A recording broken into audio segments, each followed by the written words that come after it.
and welcome to Werb's Youth Live. It is so good that you're here. My name's Emily, and whether it's your first time coming or you've been before, I'm so glad that you're with us. We're going to spend some time worshipping God today. We've got Anna leading us in worship, and then I filmed an interview with my friend Jake about what it was like for him being a Christian when he was in youth, and it's really cool. So we're going to listen to that and then have a chance to pray together at the end. But first of all, I would love to know, come and say hi in the comments. How's your week been? My week's been great. I got a car for the first time. I bought my first car. It was a big moment for me. I love my little car. So that was fun. How's your week been? And the question for this week is, I want to know, what is the last thing that made you laugh? Come and tell us in the comments.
Your love is stronger, your love awakens.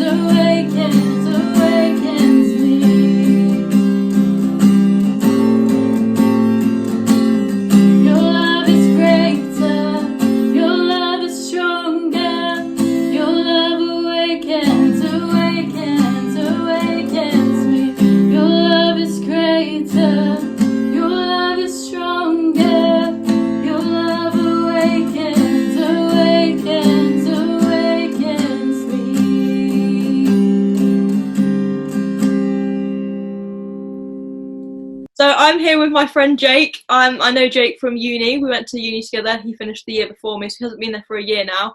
But I just wanted to have a chat about some of Jake's story of what it was like being a Christian when he was a young person. I think he's got some cool stories to tell. But Jake, first of all, could you introduce yourself to us in your own words? In my own words, I couldn't really use someone else's. My name's Jake.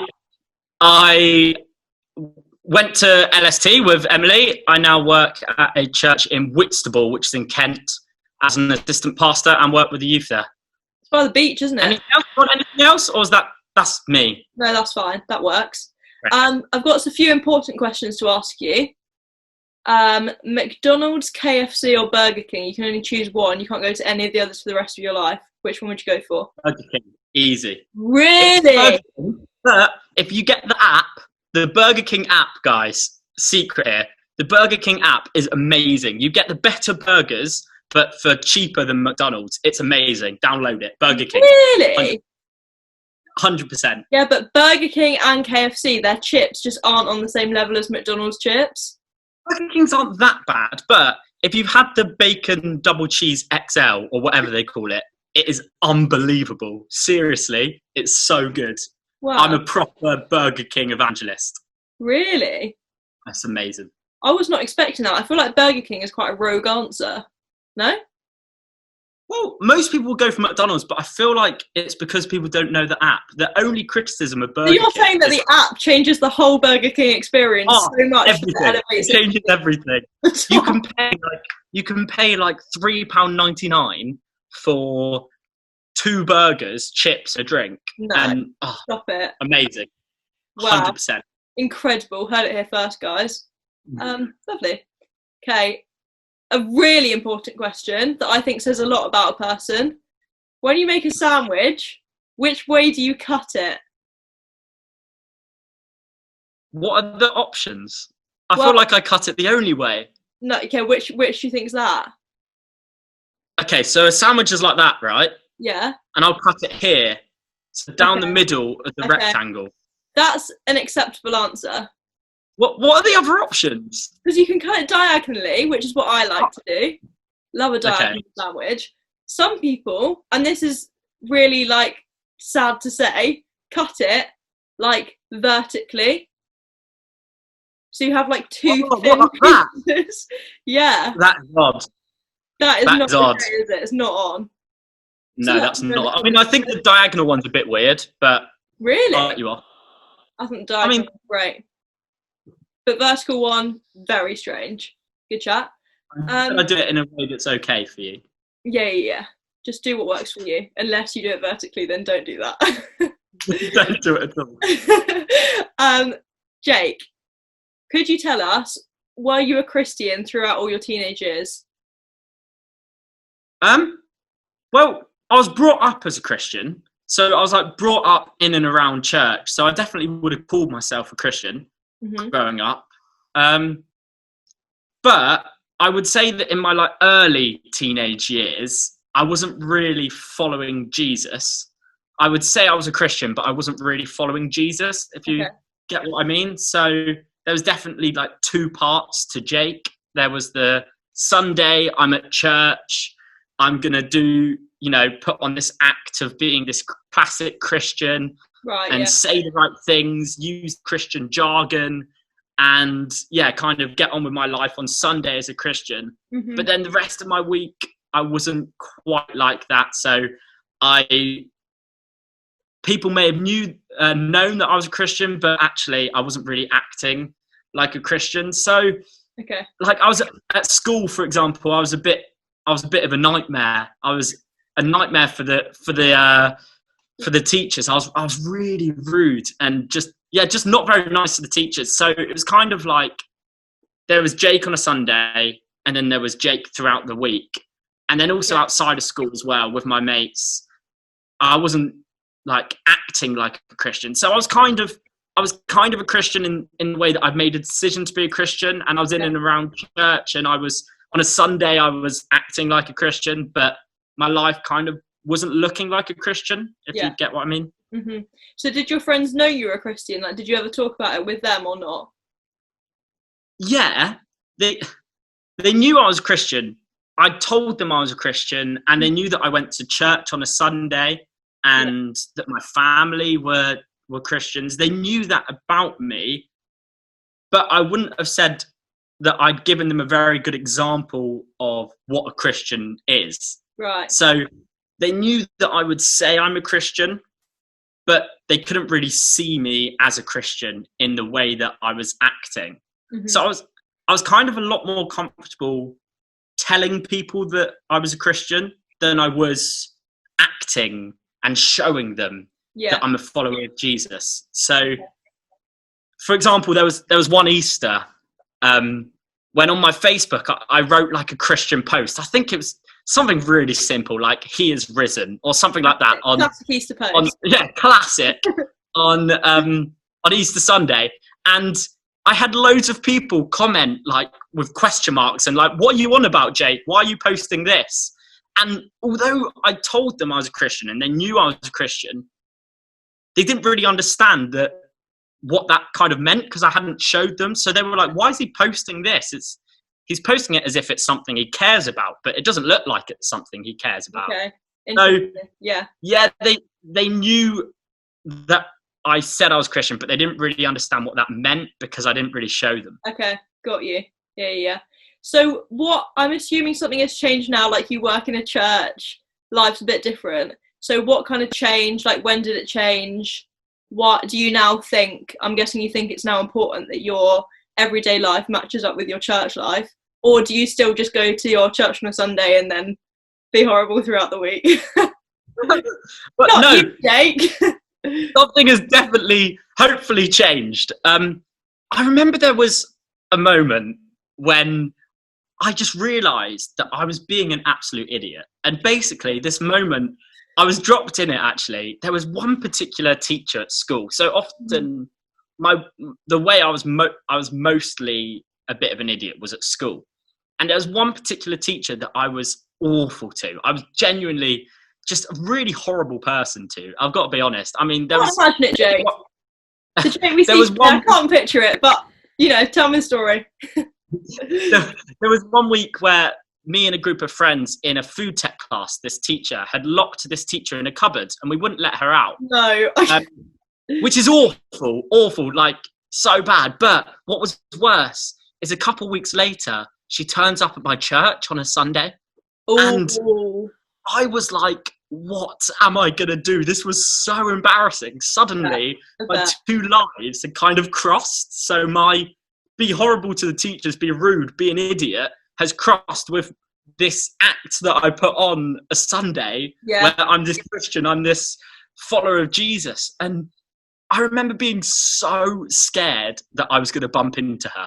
And I was like, please, can she not see me and realise that I'm supposed to be a Christian? Yeah. And I think it was that moment where I was just like, I've just got to change from being an absolute idiot. Mm-hmm. I've just got to realise like that this isn't what being a follower of Jesus is. It's so hypocritical to be following Jesus, but then purposely be horrible to people and purposely be an idiot. Mm. So I think when that happened, it was a bit of a wake-up call to me. And I started to feel a bit embarrassed about how I was being in certain situations, and with my mates, how I was often acting, and with different people at school, how I was showing off. And that was a moment where I was like, all right, things have got to change now. Okay. And how, like, what changed? Like, do you have any examples of things you did, or like ways that you changed how you were acting around people? Yeah, it definitely wasn't like an all at once, this all just suddenly happened at once kind of situation. But I had decided that I wasn't going to be this person that said one thing one day and did the other another. Yeah. So I was really, partly in being embarrassed about how I'd been, I was really trying to show people that actually being a follower of Jesus is loving people and it's showing his love to people. So I was really wanting to be someone that would encourage people. I was really wanting to be someone that would build people up. I was really wanting to be someone that was just good to be around, not someone that shot you down, not someone that was horrible or just treated someone else like they're nothing. And that was kind of what I was doing before. And I was like, this is going to have to stop. So I guess in that kind of way, I changed how I was with other people. But in doing so, it gave me more opportunities to let them know about who Jesus is through the way that he was affecting my life. Yeah.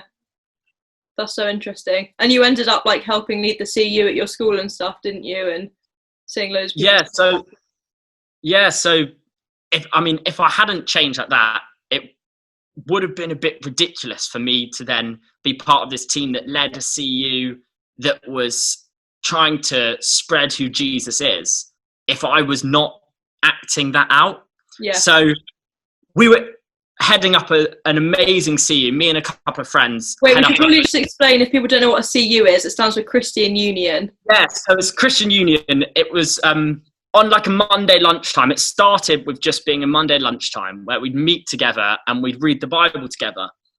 And then it kind of started to progress. And what was just reading the Bible together suddenly became a bit more of a getting into different groups, because we were getting more people and we were doing Bible studies together and watching something, maybe like a sermon or some kind of series. And we were watching and then chatting. And then that grew and we started putting on some events. So we had an event called The Project, which Mike Pilavacci came to speak at, and it was worship, talk, ministry, and we had 400 people come. And we were like, wow, we're starting to really do something. And people, loads of non-Christians were deciding to become a Christian. And at one of these projects, we had 20 people from the school decide to become a Christian. And we were realizing that God was starting to really move amongst this school as we decided to live a life that honored him. Yeah, that's amazing. So it was amazing. And then we ended up being the first ever school to go to Soul Survivor. So we took 50 people from our school to go to Soul Survivor, and things started to really kick off as God was meeting with so many in the school.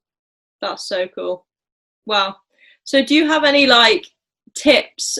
We might not all be in the same position, but tips of how we could actually live out our faith like every day, rather than just be a Christian on a Sunday and then be someone else throughout the rest of the week? Like, what advice would you give us if we were struggling with that? I think firstly, I want to say that being a Christian as a teenager is really tough. And it's not getting any easier. In fact, it's probably getting tougher. And there's so many pressures to be a certain way, to be thought of as cool, or to simply just like fit in. But there's a scripture, it's in Matthew 5 verse 16, and I just want to quickly read this one verse, which says, "Let your light shine before men, that they may see your good works and glorify your Father in heaven." And I think often at school, and my story is anyway, that I was really trying to hide that light. I was really trying to hide the fact that I was supposed to be the hands and feet of Jesus. And I didn't want anyone to know that that was me. But actually scripture tells us to shine that light so that people may know who he is. But how we do that it can be really tough. I mean, I just got 3 quick ways that I think will help you guys, and that helped me to actually be able to live that out a little bit more, and to live out shining the light that Jesus has given us. Firstly, and this is a really obvious one and said so many times by people, but spend time with God. It's said so many times because it's so life-changing. If you spend time with God consistently, then that will overflow in your life. So if you're listening to God, if you're reading his word and worshiping him, your life will become an overflow of worship. And as you're closer to God, people will see Jesus shine through you. So firstly, it's just simply spend time with God, and that will make so much difference. Great. Secondly, I would say ask God to help you. Each day, one thing that I used to do is each day I would pray, God, would you help me to show the people I'm around, to show them your love? And can you help me to be someone that people really enjoy to be around? And they say, why is it that he's so easy to be around? Why is it that he's so encouraging? Why is it that he shows me love rather than being the Jake that was rude to everyone, that wanted to put myself above them? Why is it that this guy is putting us above himself? And I prayed each day, God, would you help me to do that? Would you help me to let these guys know of who you are through who I'm being? Amazing. So yeah, that's the second thing, is just to ask God to help you each day. And then finally, to be critical in the best sense of how you are. And obviously there's so much grace. There's grace when we get it wrong, because there are times when we slip up, and there are times when, you know, we get frustrated and we say something we don't mean to say, or we end up glorifying ourselves and bigging ourselves up. But at the end of each day, I used to say to myself, I used to think to myself and say to God, I used to check myself and say, how did I actually honor God today?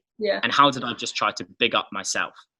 And it's about trying to be someone that honoring God is the main thing that I did when I was around people, not bigging up myself. So they're three things. It's checking yourself, it's spending time with God, and it's asking God to help you. Amazing. Jake, that's so helpful. Thanks so much. That was great. It's great to meet you guys. Thanks for chatting. We will see you soon. Goodbye. Bye.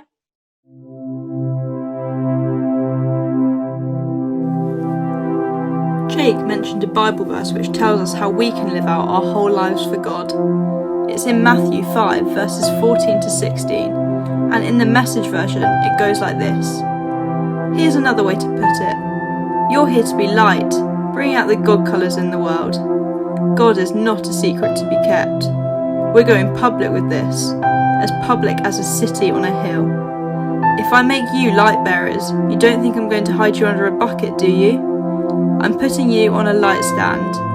Now that I've put you there on a hilltop, on a light stand, shine. Keep open house, be generous with your lives. By opening up to others, you'll prompt people to open up with God, this generous Father in heaven. That verse tells us that if we are willing to live our lives for God, the places we're in and people we're around will start to be transformed. That's just what Jake was saying happened when he started living for God in his school. Why don't we ask God to fill us with His Spirit to help us live for Him?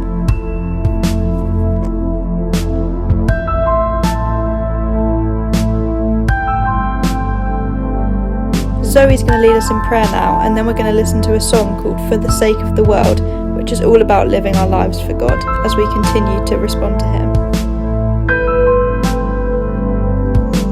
Dear God, thank you for always caring for us, for your unconditional love for each and every one of us.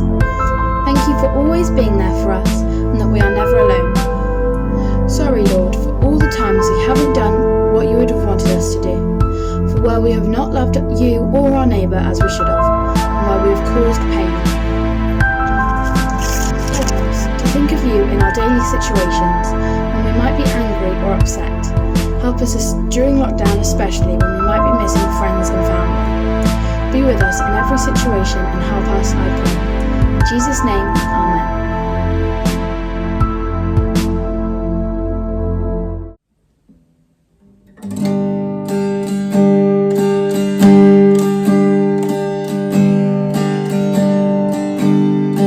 I'm laying down my life, I'm giving up control, never looking back, I surrender all, I'm living for your glory.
thank you so much for coming this week. It's been great, I've had a good time and I hope you have as well. Can't wait to see you again in small groups this week, and make sure you come back next week for another Werb's Youth Live. Have a great week, be praying for you. Bye!